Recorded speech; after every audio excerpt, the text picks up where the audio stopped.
We like food.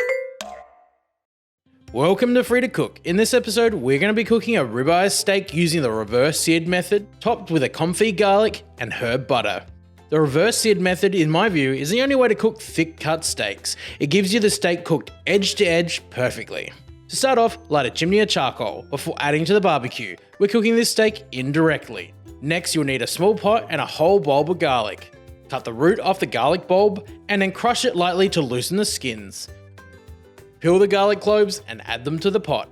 Then fill the pot with olive oil until all the cloves are covered. This is called confiting. Place directly over the heat for 20 minutes. Next, the hero of the dish, the steak. I've got a beautiful 2-inch thick ribeye. Season on all sides with salt and pepper.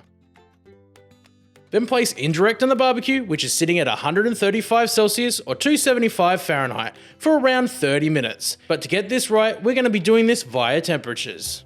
Next, the confit garlic should be ready. It's a personal choice, but I like to take my garlic a little further than most. When it gets a little brown, it gives you a beautiful nutty flavour. Remove the heat and carefully transfer the cloves into a bowl. The olive oil is now garlic flavoured. Make sure you hang on to this beautiful olive oil that now has all that garlic flavour, because it's going to be awesome to cook with.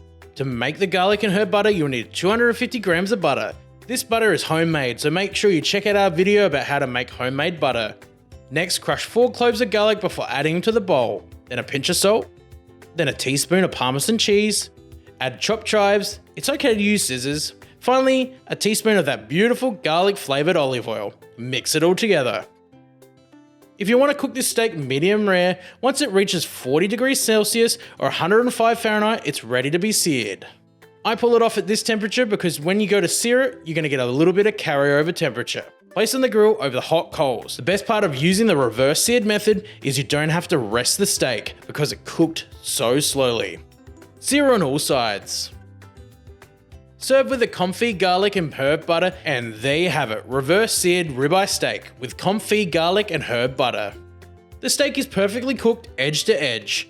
By using this method, you're making sure your expensive steaks are always perfectly cooked. The best part is this steak is taken to the next level with the beautiful confit garlic and herb butter. If you like this recipe, don't forget to subscribe, like us on Facebook, share us on Instagram, and if you have any recipe suggestions, leave them in the comments.